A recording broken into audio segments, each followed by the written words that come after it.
Hello everyone, welcome to today's class. This is Teacher Simon taking you through AS Chemistry paper 9701/14 for May June 2025, and this is part 1 for questions 1 to 10. Question 1. The diagram shows the logarithm of the first ionization energies of an element, and we can see that every time an electron is being removed, the ionization energies generally keep on increasing. This is because the nuclear charge or the nuclear attraction for the outermost electrons keeps on increasing. So there is a proton that is in the nucleus that is left without a counter electron that has been removed. So that means the nucleus becomes much more positively charged. You see that? And at the end of it, all the attraction for the remaining electrons is going to increase. You see that? So that's why you are seeing this general increase. Then we can see that at first here, these are 4 electrons. Then there is a sharp increase here. So because of this sharp increase here in the ionization energy, that means these first 4 electrons are the ones that are in the outermost shell. And then we can count these ones: 1, 2, 3, 4, 5, 6, 7, 8. This is now an inner shell, okay? And then there is another sharp increase here. That means this electron is coming from another inner shell. You see that? Every time you finish a shell and then you go inside, that means you're nearing the nucleus. You're going to face a lot of resistance because of the nuclear charge. Okay, all right, now let's look at the options. They are saying which statement is correct. A proton is lost for each successive ionization energy. No, a proton is in the nucleus. What is lost here for ionization energies is the electron in the outermost shell. The protons are in the nucleus, they are not lost. Okay, then what else? The element is aluminium. This one is out. Aluminium has 3 electrons in the outermost shell, and these ones are 4. You see that? Then the element is silicon. Probably this is the one, because we know that silicon has 4 electrons in the outermost shell. Then the element has only 1 outer electron. This one is also off, because if it has 1 outer electron, we would be seeing one plot here, and then the next one will be a sharp increase. You see that? But the sharp increase, we see it after 4 electrons. So that means there are 4 electrons in the outermost shell, so it is likely to be silicon. Question 2. What is the empirical formula of butanoic acid? So butanoic acid, let us first look at the structure formula. The structure formula is CH3, CH2, CH2, COOH. So meaning its molecular formula will be how many carbons? There are 4. Then hydrogens, how many are they? So we can see these are 5, then 7, 8. So you have 8 hydrogens, and then oxygens are 2. So that means empirical formula is going to be, empirical formula shows the simplest whole number ratio of the number of atoms which are present in the compound.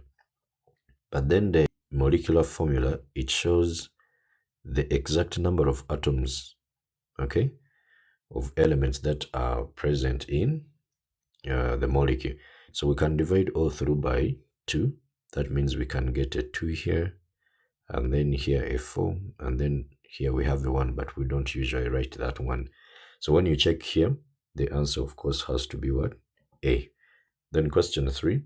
In which pair is the bond angle in the first species smaller than the smallest angle in the second species? So here we have methane. So methane, this one has a tetrahedral structure. And for a tetrahedral structure, the bond angles here, this is 109.5. Then sulfur tetrafluoride, this one is octahedral. So first you can look at maybe a table, a rectangular table. I mean, this one is a square. Okay, something like that. You have a square. Then sulfur is here. So here there is fluorines here, and then there will be one now on top here, and then there will be another one down, okay, just passing through. So one is up and then another one is down, and then there will be that connection in there, so it becomes octahedral. So but when we are drawing it, we put the sulfur here, then you put F here, put this one here, you put that one there, you put this one here, then this one here, and then that one there. So this is what we are going to have. Now, just like on a square, okay, the diagonals bisect each other and they meet at 90 degrees, okay. Now, since this one is horizontal here, and when I put another one just up here, just above, it's like you can raise your hand up on the table. You see that? So that is a vertical line that is there. So, and the horizontal table, the surface of the table, that means that angle is going to be 90. So this angle here is 90 degrees, okay? And also, just like I said, these diagonals here meet at 90 degrees. Even here, this is 90 degrees. But again, the angle between these two here is going to be 180 degrees. So meaning the smallest angle here is 90 degrees. You see? Then we go to this one here, carbon dioxide and boron trifluoride. So carbon dioxide, this one is linear. The angle is 180. Then boron trifluoride, this one here is trigonoplanar, so the angle is 120. Okay. Then when we go to see water, we have oxygen, then here lone pair, then hydrogen. Using valence shell electron pair repulsion theory, the repulsion between the lone pairs is greater than between the lone pairs and bond pairs, and also greater than the bond pairs here. So that means you're going to have this shape here bent. And first of all, when we begin from 4 here, okay, methane here, this is 109.5. When I remove this one here and I put a lone pair, just like in ammonia here, okay, let me actually draw that one of ammonia. Just like ammonia, this shape here is what we call trigonopyramidal. Okay, so I replace this one with a lone pair. Now, because the repulsion between the lone pair and bond pair is much more stronger than bond pair, now this angle here is going to be reduced because this lone pair is going to push these ones much more down. So in doing so, we shall find that the angle in between these ones here is going to be below 109.5. So we can put it at 107. Are we there? Then this one, of course, is an ammonium ion. So there is a dative bonding here, or coordinate bonding. So there is hydrogen, then hydrogen, and hydrogen. Actually, what happens, you have this ammonia here. It has the lone pair on nitrogen, so it donates electrons to the proton here, the hydrogen ion. So since it is the one that is sharing these electrons to this one, that is what we call dative bonding. You see that? Now this one here is also tetrahedral. Now it goes from trigonopyramidal, and then it goes to tetrahedral in the ammonium ion. So this one is going to be 109.5. Now coming back to this one here, this one has now 2 lone pairs. So the repulsion here is so strong that it is going to be, first of all, bigger than the bond pair here and this lone pair. And also it's the same thing. This one, same repulsion here. And then they are going to push this one here because this is the weakest here. So you will find now the angle between these hydrogen atoms here smaller than this one here, 107. So we can write this one like 104 or 105. But in most cases, we write 104.5. You see that? Then when we go to hydroxonium ion, In the hydroxonium ion, it is this water, okay? The lone pair here is donated to a water molecule. You see that? It's like you're getting two water molecules reacting together. In other words, this one, a water molecule has gained a hydrogen. So that means one lone pair has been lost. So we shall have oxygen here and then 3 hydrogens. It's a dative bonding just like this one here, okay? Now what we are going to have, we shall have one lone pair here, okay? I'll put the plus on this one here, or I can put that plus the way we write complexes, something like that, plus, and also I'll put this one outside there, then remove it from there. Now this one is the same as this. It's all trigonal pyramidal. So this one will be then 107 degrees. Now the angle will increase. Why? Because we have removed one of the strongest repulsions. So if you remove one lone pair here, then, and you replace it with a lone pair, and lone pair, I mean bond pair repulsion is weaker than the lone pair bond pair repulsion. So we have removed this. That means we are putting a weaker. These ones will do what? Will expand. You see that? So that's why we are having this one here. Now, these are the ones that we are given. When we check in here, they are saying, in which pair is the bond angle in the first species smaller than the smallest bond angle? Now, they are putting smallest bond angle in the second species because we can see in the first one here, we have 2 angles. We have 180. You see that? Then we have also 90 degrees. You see? So here we are looking at 90 degrees and then 109.5. The bond angle of the first species must be greater than the smallest here. So that means this one is off. A is off because this one is bigger than the 90. Are we there? Then the next one, this is 180, is bigger than 120. Even that one is off. Then when we go to C, this is 104.5. It is smaller than 107 here. That means this one, I think, must be the answer. But let's check D.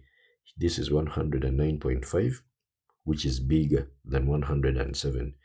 And remember, it has to be smaller. So that means our answer is what? C. Question 4. 2 glass vessels M and N are connected by a closed valve. M contains helium at 20 degrees C at a pressure of 1 times 10 to the power of 5 pascals. N has been evacuated and has 3 times the volume of M. Okay? N has been evacuated and has 3 times the volume of M. So this is 3 times what is here. Okay. Then they are saying that the valve is opened and the temperature of the whole apparatus is raised to 100 degrees C. Now, when you raise the temperature, of course, these gaseous atoms are going to gain kinetic energy. They will move faster. They are going to collide with the walls much more often. That means pressure will increase. You see that? So what is the final pressure in the system? Now, this is an ideal gas. Of course, we are even looking at this 20 degrees C here. So we are going to take it as an ideal gas. So meaning we can use PV, which is equal to nRT. But since we don't know, we have the initial pressure, we are looking for the final, you see? Then even the initial volume, then we also have the final, we have the initial temperature, we have the final. That means I'm not going to use this one here because I don't even know the number of moles of this gas that I'm dealing with, you see? Now, what we are going to do, instead of using PV is equal to nRT, I'll use P1 V1 out of T1, then is equal to P2 V2 out of T2. This one continues P3 V3 out of, that's why we put is equal to a constant. So PV, okay, a PV over T is a constant, and that constant is nR. All right. Now, this is what I'm going to use here. We are looking for P2. So P2, that's the final pressure. We shall cross multiply here. You have P1 V1 times T2, then out of, when you divide through by V2, so you have here T1 times the V2. Are we there? Then the first pressure is this one here, 1 times 10 to the power of 5, then times the volume, V1. So we began with, where is the gas? M contains helium at a pressure of this. So the volume in here, if it is X, then the volume here is what? 3X. Are we there? So I'm going to take that as X. So the volume, we don't know it. It is X. Then temperature too. Remember, temperature has to be in kelvins.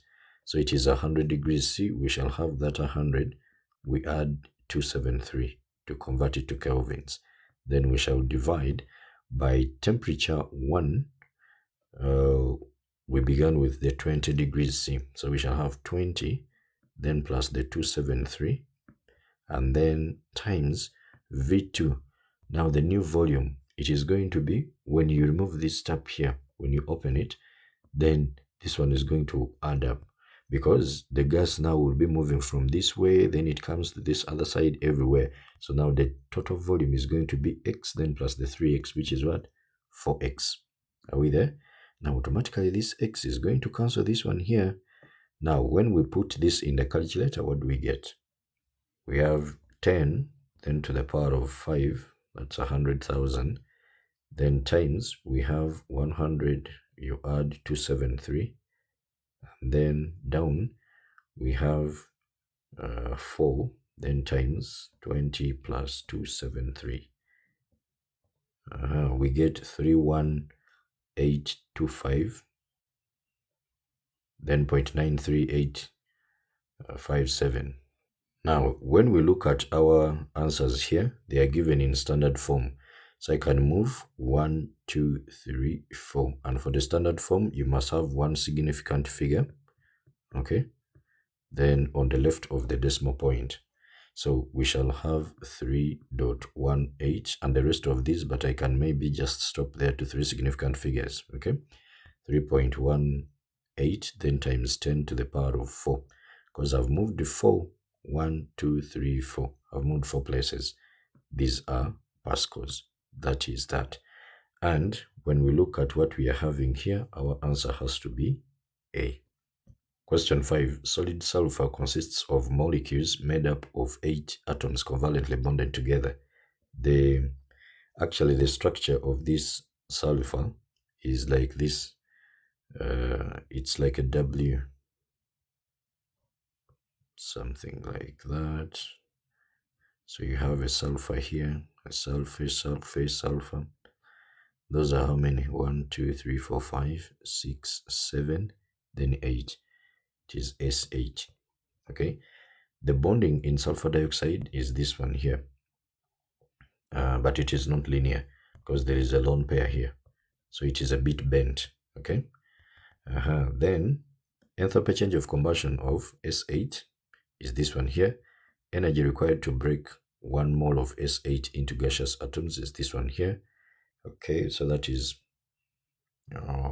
would that be atomization? Yes. Then the bond angle, the bond energy for oxygen to oxygen double bond is 496. They are saying using this data, what is the value of sulfur to oxygen double bond enthalpy? Okay, now let's see here. That means we are having S8 then plus the oxygen for us to get what? Sulfur dioxide. Not so? The covalently bonded together. I think that is what we are supposed to get. Then balancing this, I'll put 8 here. Okay? Because sulfur is 8. And then oxygen becomes 16. That means I'll put an 8 here. Okay? Now, when we are finding enthalpy here, the enthalpy of combustion, remember we are looking at 1 mole of a compound combusted completely or burnt completely in air. So here we are going to have negative 2376. That is the enthalpy. And then now we need to find the energy of breaking these bonds here. in the reactants. And then here we are having the bond formation. So bond breaking is going to be, these are 8. They said 1 mole of this one, energy required to break 1 mole into gaseous is 2, 2, 3, 2. So we shall have 2, 2, 3, 2. Then plus, of course, this one is positive because you need to break the bonds. Breaking bonds, it requires putting in energy. So it is endothermic. Formation of bonds releases energy to the surrounding. So that one is what? Exothermic. Okay, then plus, how about oxygen to oxygen double bond? There are 8 of them. Okay, there are 8 of them.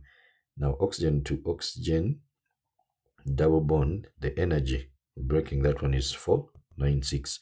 So that means we shall have 8 times 496. Are we there? Then this other side, they are looking for S2O bond here. Now, right from here, S to the sulfur to oxygen double bond, there are 2 of them. You see that? There are 2 of them. So that means we shall have 8 here, then times 2. Then if I can let this one to be X, the sulfur to oxygen what? Single bond represented by this X here, okay? But there are 2 of them, one here and then another one here, but they are 8 molecules. You see that? All right, now let's go. So for us to get DH, so the enthalpy of the reaction here is equal to, we are going to get the energy for breaking, bond breaking, okay, then minus the formation, okay, and formation, because this one is minus, you are getting what? You are forming bonds, so it becomes a minus here, right? Then from there, this is 2, 3, 7, 6, which is a negative. Then the bond breaking is 2, 2, 3, 2. Then plus 8 times 496. Then minus, this one is 16x, right? So what will be our x? So if I bring the 16x this side for it to be a positive, then I can take this one this other side, not so? So we have 2, 2, 3, 2. Then plus 8 times 496.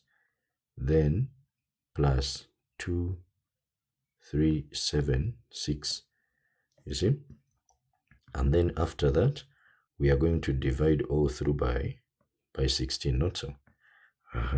So I will divide this one all through by 16. Then I will take it away from this x here. So what will be our answer when we put in the calculator? 2, 2, then 3, 2, plus 8 into 496, then plus 2, 3, 7, 6, and then we divide by 16. This one gives us 536. 536. And these ones have been in kilojoules per mole. Okay, everything was given in kilojoules per mole. All right. So looking through the options here, our answer has to be D. Question 6. In this question, the average oxidation state of sulfur in this ion here and sulfur in this ion here should be used. In which reaction does the underlined element have the largest increase in the oxidation state? There's a lot of work to do here. So let's find the oxidation state now of chromium in here. So we have, don't mind about the numbers they have used for balancing, okay? Just focus on this. So if it is N, then plus oxygen, the oxidation state is a -2. So there are 4 of them here. And then we equate to the charge that is given there. So that is -3. So N is going to be -3, then plus the 8 from here. When this one crosses, you'll get a +5, not so? So this one is a +5. Then how about here? We shall have N, then plus, again, 4 times -2, then you get to -2. So N is going to be -2, then plus 8, and this one will be a +6. So I'll put a +6 here. and this one is a plus 3 here. You see, I'm only focusing on what is underlined, okay? Nothing else. Then next, when we go to option B, what are we going to have here? Nitrogen. So N, then plus 2 times negative 2 for oxygen, and we're equating this to 0, so N becomes a positive 4. So here there is a positive 4. And then how about this one here? So of course hydrogen is 1 plus, then we have nitrogen, we don't know, then oxygen is 3 times negative 2, then you get 0. I'm on this compound here, okay? Then N is going to be, this is negative 6 plus 1, that is negative 5, meaning when it crosses, it becomes a positive 5. So there is a positive 5 here. And then how about here? You have, again, 1 for hydrogen, then N for nitrogen, and then 2 times the negative 2 for oxygen is equal to 0. This is negative 4 plus 1. That one gives us negative 3. Then when it crosses, it becomes a positive what? 3. So that means here we shall have a positive 3. And then when we come to this one here, what shall we have? For sulfur here, it is going to be 2, then times the N, because we are looking for the oxidation state of sulfur, and there are 2 of them in there. Then oxygens, there are 3. Each of them has an oxidation state of negative 2. Then we equate to negative 2, which is the charge here, meaning our N is going to be, this is negative 2, this is a negative 6. When it crosses, it becomes a plus. So negative 2 plus 6, that's a positive 4, then divide by 2, then you get a plus 2. So here we have a plus 2. And then how about here? Of course, it has to be 0. The oxidation state of any element is 0. And then when we go to this one here, we have N, then plus 2. Oxygen is negative 2, then is equal to 0. So that means N is going to be a positive 4. So here we shall have a positive 4. Then when we continue with this one here, what exactly do we have? We have 2, then times, again N, then plus 4 times negative 2, then is equal to negative 2. So meaning N will be negative 2, then plus 8, then divide by 2. So 6 divided by 2, you'll get a positive 3. So here I'll have a positive 3. Okay. Then what next? We go to this other one here. It is N, 2N, then plus 3 times negative 2 is equal to negative 2. That means N is going to be negative 2, then plus 6, then divide by 2. This will be a 4, divide by 2. That will be a positive 2. A positive 2. Actually, I did this one here. I wouldn't have wasted time there. Okay. Then how about this one here? We have a 1 for hydrogen, then N here for sulfur, then we have 3, then times negative 2, then is equal to negative 1. So here you are having negative 6 plus 1, which is a negative 5. Okay, so when you take the negative 5 this other side, it becomes a plus 4, right? So the oxidation state of sulfur in hydrogen sulfite is a positive 4. Now let's look at the oxidation number change. They said largest increase in the oxidation state. So the increase here is a 1. Okay, it is, in fact, they said increase. This one is a reduction. So where there is the reduction in oxidation state, I'm going to skip this. So this is the increase here, which is 1. The increase here is a 2. The increase here is a 1. The increase here is a 1. Not so? So they said the largest increase. Don't you think it is here? So that means our answer is going to be a C. Question 7. Methanol is made industrially from carbon monoxide and hydrogen in the equilibrium reaction. This one here. Now here we are seeing a minus, so that means that is an exothermic reaction. The forward reaction is exothermic. Then this one is end of the backward. Okay. Now, they are saying which statement about this equilibrium is correct. Now this one is about the Kp. So Kp here for these partial pressures is going to be the partial pressure for this CH3 OH, the methanol, then divide by the partial pressure for carbon monoxide, then times the partial pressure for hydrogen. But this one has to be squared because when you look at the stoichiometry, this one has 2 moles.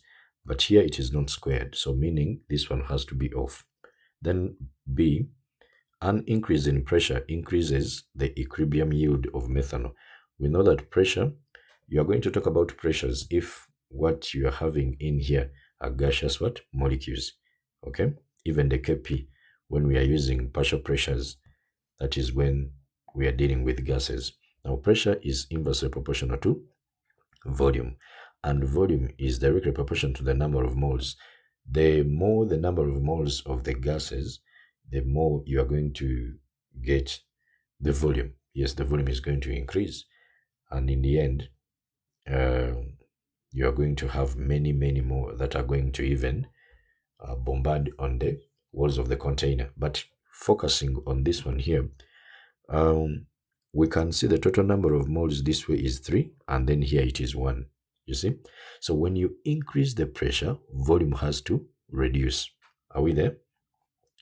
Now, that means the side with many moles is going to react, okay, towards, now they will give you the the position of equilibrium will shift to the side with less what?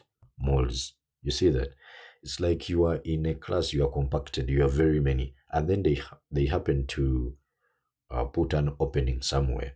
Automatically, for you to be comfortable, what you're going to do, some of you are going to move into another room. So that means the pressure on your class has been increased, so you have to relocate such that you find more space. You see that? So the 3 are going to react to give you the 1. So the position of equilibrium here is going to shift to the right because it is the side with fewer number of moles. You have increased the pressure, then the volume reduces with fewer number of what? You go to the side with fewer number of moles. So that means B looks correct.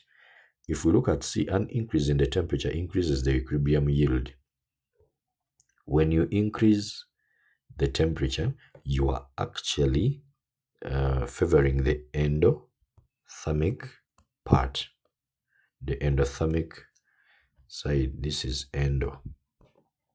Okay, you are favoring the backward reaction, which is endothermic. So that means the yield is going to decrease. So when you are forming more of this, how do you then have a higher yield? So this one is off.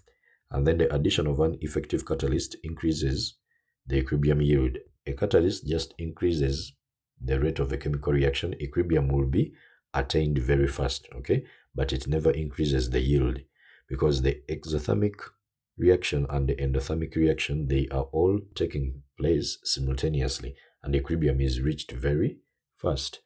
And a catalyst actually acts by providing a pathway with the lower activation energy. You see that? So even this one is off. That's why our answer is what? B. Then question 8. The distribution of molecular energies in an ideal gas can be represented in a Boltzmann's distribution. So this is the one that we have, Boltzmann's distribution. We have this and then that. Now this one, this peak here represents molecules with the most probable energy, or if you don't use probable, you say average energy. Just like you can be in a class and this is like a normal distribution and people perform in a test. We expect in mathematics we have what we call the normal distribution, so it goes like that. We expect very few students to have 70% and above, then very few students to have maybe 30% and below, but most students are in 40s, 50s, 60s there. Okay, this is the average here. Now what happens is that even here with the most average energy is that. So that means when you increase the temperature, what is going to happen is that these ones with the average energy, they are going to reduce in the number. Okay, just like you said the pass mark is 70%, you are going to have very few people. But when you reduce the pass mark, let's say to 60%, now you are reducing this whole thing. So you are going to find that many people that were in 60s, now they are going to add themselves here. So these ones who were many at first are going to reduce. Are we there? Now we come to this one here. That means when you increase the temperature, these ones are going to reduce in number. So that's why you find that the peak, this one here, goes to the right. Okay, the curve shifts to the right, and then we are going to have a bigger portion of those molecules with energy that is greater than the activation energy, okay, because they have gained that energy. So they are going to be above those ones with energy above the kinetic energy. The region is going to increase. So that means if this is for T1, then this is for T2, then for temperature 2, it has to be greater than T1. You see that? Because when it is greater than it, that is when we can find that this one will shift to the right. Are we there? All right. Then let's look at what we are having here. Which change in the conditions leads to a larger value for the number of molecules that have the most probable energy? So if this T2, by the way, is bigger than this T1, the moment you increase the temperature, this curve is going to shift to the right. Are we there? That means the number of molecules with the most probable energy now decreases, because here you are seeing, if we relate with this one here, this one is going to be below this one here. Are we there? Very good. Then next, when you reduce the temperature, that means this curve now will shift back here. That means you're going to have very many what? Molecules with the most probable energy. So part A, they are saying keeping the temperature constant. Of course, that is out. You have to be changing the temperature to see this. Then keeping the pressure constant, but decreasing the temperature. I was looking for decreasing the temperature. So maybe that is the one here. But then look at C, keeping the temperature constant. No, that is out. Then keeping the pressure constant, but increasing the temperature. When you increase the temperature, you are going to the right, and you are decreasing the number of molecules with the most probable energy. I don't know whether I've made enough noise. So this one has to go off. So our answer has to be B. Question 9. Which graph represents the number of unpaired electrons in the atoms of 6 elements in period 3 of the periodic table? Now, unpaired electrons, period 3, if we begin from sodium, let's look at the number of electrons in the outermost shell. Okay, for sodium, since it is 11, we have 1s2, 2s2, 2p6. In fact, let me take this one of neon. Then we have 3s1. Okay, then magnesium, which is 12, we shall have neon here, and then 3s2. Now these ones are paired. Okay. Then 13, we have aluminium, that is neon.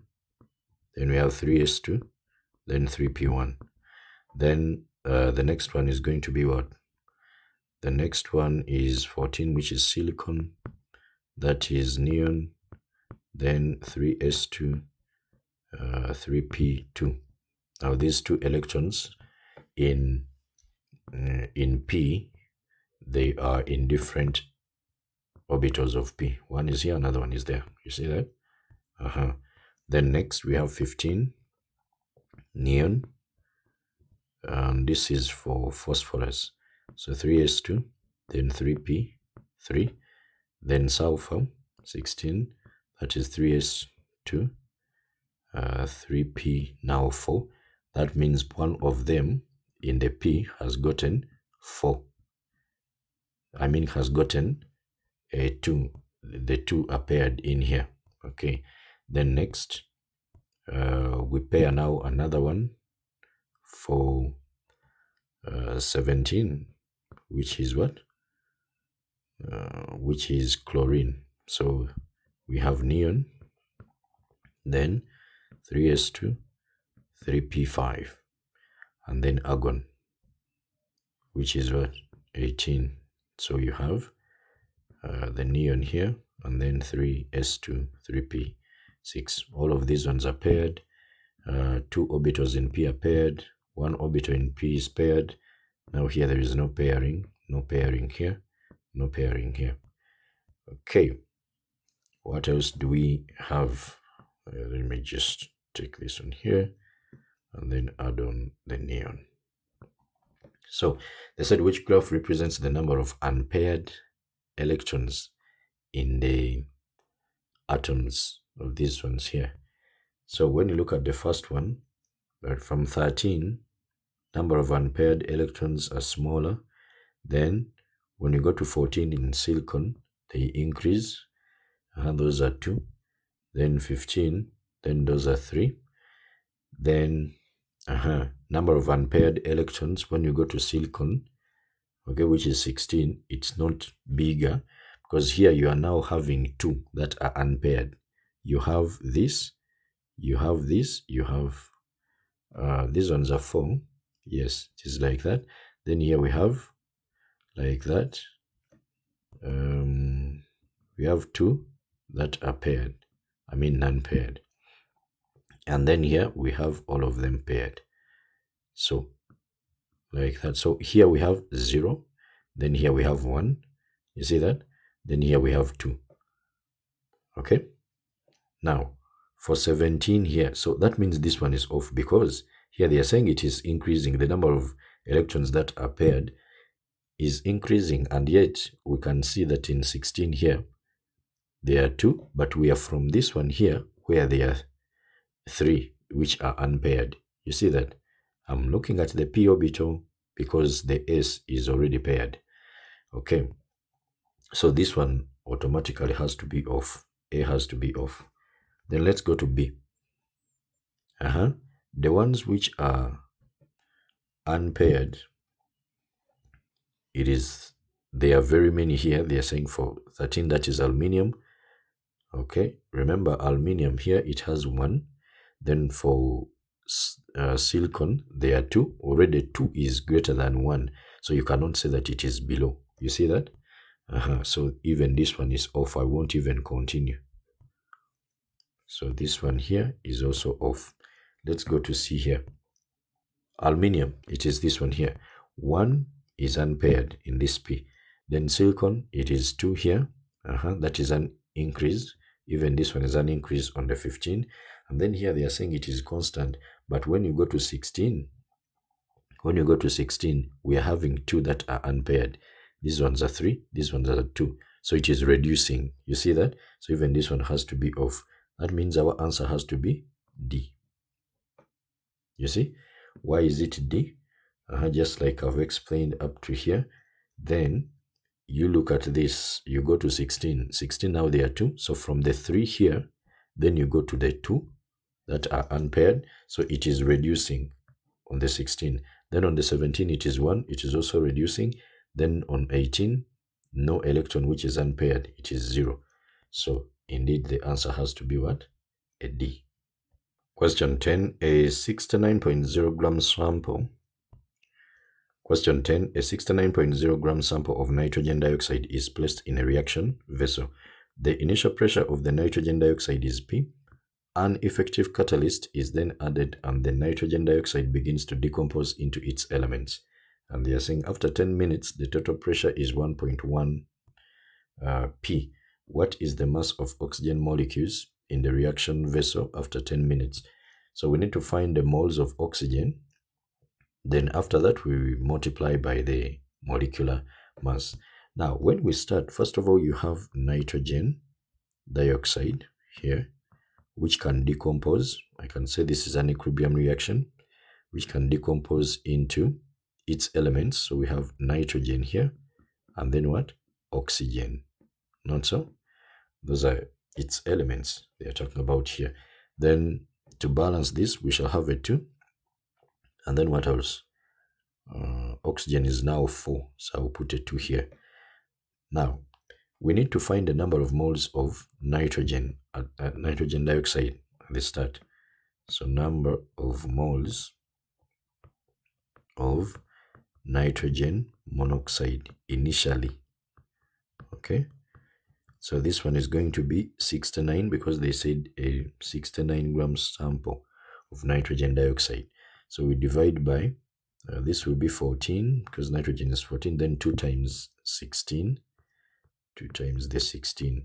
So what do we get here? 69, then divide by 14 plus 32. This one is 1.5. 1.5 moles. So meaning initially we have 1.5 moles, then this we have 0 and then 0. Are we there? Then at equilibrium, so at T is equal to 0, we are having 1.5 moles. You see that? Then this one will now be X. Then this one is twice X because the mole ratio is what? 2, 1 to 2. So if X moles of nitrogen are produced, then we shall have 2 X moles of what? Of oxygen. Then that means here, now I'm going to refer to, this is 1.5. Now when it reacts and goes this side, okay, it goes there as twice X. I want you to look at this. You have 1.5, something reacts off, okay, it goes off, but these are 2 to 1. Are we there? Or maybe I can say this is 1.5. The mole ratio here is 2 to 2. So if 2 moles were produced from here, they are the ones that reacted off from this side because it is 2 to 2, right? So I will have 1.5 then minus the 2x. Or I can say it is 1.5, okay, minus, for us to get the x here, since the mole ratio is 2 to 1, so if x moles are produced here, then this way, what reacted off is twice of that x. Because here you are seeing a 2, okay? So twice of that x reacts off, but then it comes this way and gives you what? X, because this is 2 to 1. The 1 here is a half of the 2 that we are having here. You see that? So we are going to have something like that. Now, what is the total number of moles at equilibrium? Total number of moles will be 1.5 minus 2x, then plus the x, then plus the 2x. Of course, this one will cancel, and then you will have 1.5, then plus x. So this means that since we started with 1.5 moles here, okay, for nitrogen dioxide, now x moles have been added, and then this one will cause the change in pressure. If this is 1.5 of P, this simply implies this one increased by 10%, okay? Or we can say P then plus 0.1 P. Not so. When I put P outside, it will be 1 then plus the 0.1. Then you have this one here, which is 1.5 P. Now, since the number of moles, now when you have number of moles of the gas increasing, that means you're going to get very many collisions with the walls of the container. So even the pressure is going to increase there. Are we there? So if the pressure increases in there, by looking at P plus 0.1 P, now look at this one we are having here, 1.5 plus X. So the number of moles here have increased. You see that? This one we are having 1.5. Now we are getting the total number of moles. It is 1.5 plus X. So that means the pressure is also going to be the P we began with, then plus the 0.1 P. So I'm going to relate these ones like this, and I'll say that this 1.5 plus X is equal to, let me first take off this one here. This 1.5 plus X is going to be equal to 1.5, okay? Then plus 0.1. Do you see this one here? The total pressure. Then this is the total number of moles. So this one is in terms of pressure. This one is in terms of what? Moles. So I'll have 1.5 then plus 0.1 of the total number of moles. Look at this pressure, which corresponds to the one of nitrogen dioxide, whose moles are 1.5. Are we there?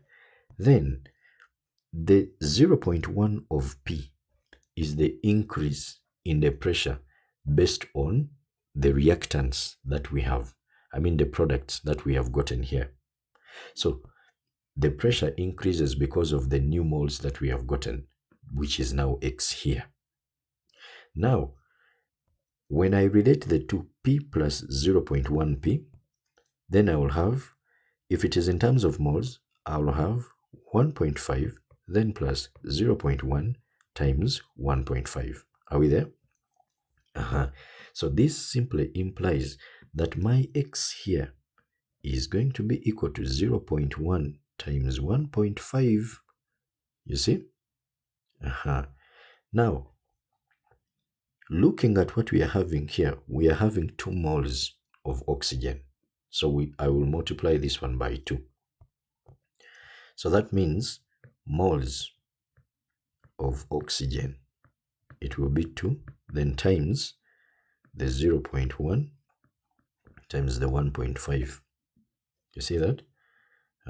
What will this one give us? This will be 2 times this, that is 0.2.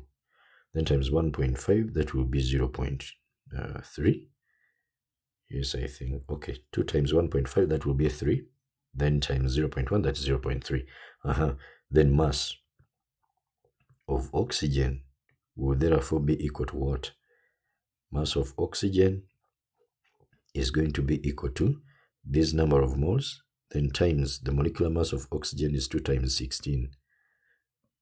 So it is times 32. So what do we get? 0.3 times 2 times 16. That is 9.6. 9.6 grams. So when we look through our options here, the answer has to be a B.